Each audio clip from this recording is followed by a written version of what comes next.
మనం ధర్మంగా ఉంటే ధర్మమే మనల్ని గెలిపిస్తుందని, రానున్న రోజుల్లో ధర్మంతోనే అధికారంలోకి వైఎస్ఆర్సీపీ వస్తుందని, కార్యకర్తలంతా ధైర్యంగా ఉండాలని YSRCP Rajahmundry parliament incharge doctor Guduri Srinivas పేర్కొన్నారు. తిలక్ రోడ్లోని ఆయన కార్యాలయంలో బుధవారం మహాత్మా గాంధీజీ, లాల్ బహదూర్ శాస్త్రి జయంతి కార్యక్రమాలు జరిగాయి. ముఖ్య అతిథిగా హాజరైన గూడూరి మాట్లాడుతూ, దేవుళ్లను కూడా రాజకీయాల్లోకి లాగటం, మతాలను ముడిపెట్టడం కొంతమంది నాయకులు చేస్తున్నారని, ఇది కూడా గాంధీజీ చెప్పిన అహింస కిందకే వస్తుందని చెప్పారు. మాటలతో హింసించడం కూడా అహింసేనన్నారు. గాంధీ మహాత్ముడు అహింసో పరమో ధర్మః సత్యమేవ జయతే అని 2 మార్గాలు చెప్పారని, ధర్మంగా ఉంటే విజయం మన వైపు ఉంటుందన్నారు. లాల్ బహదూర్ శాస్త్రి జై జవాన్ జై కిసాన్ అన్న 2 మార్గాలను చూపించారని, దేశాన్ని రక్షించడానికి జవాన్ ఎంత అవసరమో దేశంలోని ప్రజలు జీవించడానికి కిసాన్ కూడా అంతే అవసరమని మార్గం చూపించారన్నారు. వైఎస్ఆర్సీపీ లీగల్ సెల్ రాష్ట్ర కార్యదర్శి గూడూరి రాధిక, వైఎస్ఆర్సీపీ జిల్లా ప్రచార కమిటీ అధ్యక్షుడు తోట రామకృష్ణ, నాయకులు ఆరిఫ్, జంగా సుబ్బారావు, మార్తి నాగేశ్వరరావు, అన్నవరం గేడి అన్నపూర్ణరాజు, గుత్తుల భాస్కర్, కాటం రజనీకాంత్, పెంకే సురేష్, గౌస్, ఆర్ఏ చిన్ని, మజ్జి అప్పారావు, ఆరిఫుల్లా ఖాన్, సుంకర అంజిబాబు, దాసరి సాంబశివరావు, ఈలి గోపాలం, తోక శ్రీను, బలరాం, ఈలి సుబ్రహ్మణ్యం తదితరులు పాల్గొన్నారు.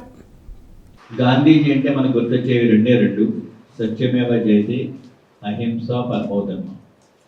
ఎప్పుడు సత్యాన్ని మాట్లాడాలి, సత్యం ఎప్పుడు కూడా మారదు, దాన్ని అనుసరించాలి, అదే గాంధీయ మార్గం. రెండోది అహింసో పరమో ధర్మః, అహింస ఉండకూడదు. అహింస అంటే కత్తులు కటాలతో కాకుండా మాటలతో కూడా మనుషుల్ని చంపకూడదు అనేది ఆయన భావం. అంటే ఈ మధ్యకాలంలో చూస్తున్నాం, మనం వివాదాస్పదమైన వ్యాఖ్యలు చేసి భక్తుల మనోభావాలు దెబ్బతీసి ఇలాంటి అహింసకు పాల్పడుతున్న రాజకీయ నాయకుల్ని, మతాన్ని రాజకీయాల్లోకి తీసుకొస్తున్న వ్యక్తుల్ని చూస్తున్నాం.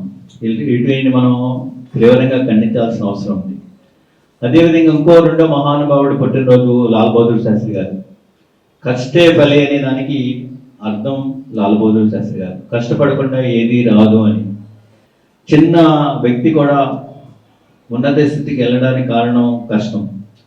ఎప్పుడు ఎవరైతే కష్టపడతారో ఉన్నత స్థానానికి ప్రధానమంత్రి అయ్యాడు. నీతి నియమాలు విలువలు ఉన్న వ్యక్తి. ఆయన పదవి పోయిన తర్వాత ఇందాక మన ఆరిఫ్ గారు చెప్పారు, రిజైన్ చేసిన తర్వాత ఆయన కాలినడకన ఇంటికి వెళ్ళిన వ్యక్తి.